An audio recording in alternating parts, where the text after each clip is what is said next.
মোহনার ঘরেই camera fit করেই মোহনার সকল চক্রান্ত সকলের সামনে আনলো শুভ। হ্যাঁ বন্ধুরা, এমনটাই দেখতে পাবো আমরা গৃহপ্রবেশ ধারাবাহিকের আগামী পর্বগুলোতে। শুভ মোহনাকে জব্দ করার জন্যই মোহনাকে দিয়ে রান্না করায়, আর কথায় কথায় মোহনাকে বলে যে তোমার তো বেবি বাম্পি নেই, কিন্তু আপনি তো প্রেগনেন্ট, আর আপনি এত সহজেই সবকিছু কিভাবে করতে পারছেন? সেদিনও আপনি আনারস খেলেন, কিন্তু এই প্রেগনেন্সির সময় তো এটা খাওয়া উচিত নয়, আপনার তো একটু সাবধানেই থাকতে হবে। তখনই মোহনা বলে যে আমি একজন ডক্টর, তাই আমাকে জ্ঞান দেবে না। অন্যদিকে সেবন্তী ঠাম্মিকে বলে যে আমার এই গোছানো সংসারটা কিভাবে ভেঙে গেল। শুভই ছিল এই বাড়ির লক্ষ্মী, শুভ চলে যাওয়ায় আমার এই বাড়িটা ছন্নছাড়া হয়ে গেছে, আমি এখন কি করব মা, আমি কিছুই বুঝতে পারছি না। ঠাম্মি তখন সেবন্তীকে সান্ত্বনা দেয় আর মনে মনে ভাবে যে এই লড়াইয়ে তোকে জিততেই হবে শুভ, একমাত্র তুই পারবি এই সংসারটাকে আবারও আগের মতো করে দিতে। শুভ যখন মোহনার সাথে কথা বলে থাকে, ঠিক সেই মুহূর্তেই সেবন্তী সেখানে হাজির হয় আর মোহনাকে ঘরে পাঠিয়ে দেয়। মোহনাও হাফ ছেড়ে বাঁচে এবং ঘরে চলে যায়। ঘরে গিয়েই ভাবতে থাকে যে এবারের মতো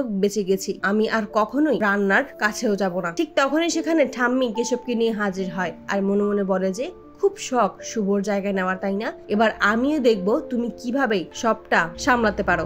মোহনার কাছে কেশবকে দিতে চাইলে মোহনা লাকি ওরফে শুভকে ডাকতে থাকে। তখনই ঠাম্মি বলে তুমি ওকে কেন ডাকছো? তুমি তো সকলকে বলছো শুভর জায়গা যেন তোমাকে দেয়, তাহলে তো এটা তোমাকে প্রমাণ করতেই হবে তুমি কতটা যোগ্য শুভর জায়গা নেওয়ার জন্য। তাই কেশবকে শান্ত করার জন্য দেয় আর মনে মনে ভাবে যে এবার আমিও দেখবো তুমি কি করে সবটা ম্যানেজ করতে পারো। কেশবকে কোনোভাবেই শান্ত করতে পারে না মোহনা। ঠিক তখনই সেখানে শুভ আসে এবং শুভ কেশবকে শান্ত করে। ঠাম্মি যখন মোহনাকে কথা শুনিয়ে সেখান থেকে চলে যায়, তখনই মোহনা বলে যে শুধু একবার আমি আয়ানকে আমার হাতের মুঠো করে নেই, তারপর আমি ইশারায় সবাইকে নাচাবো। আয়ানকে পাওয়ার জন্য আমাকে আজ অন্য কিছুই করতে হবে। অন্যদিকে আদি শুভকে ফোন করতে থাকে, কিন্তু শুভ ফোন তোলে না। মনে মনে ভাবে যে আদি যদি এভাবেই আমাকে ফোন করতে থাকে তাহলে তো আমি ধরা পড়ে যাব।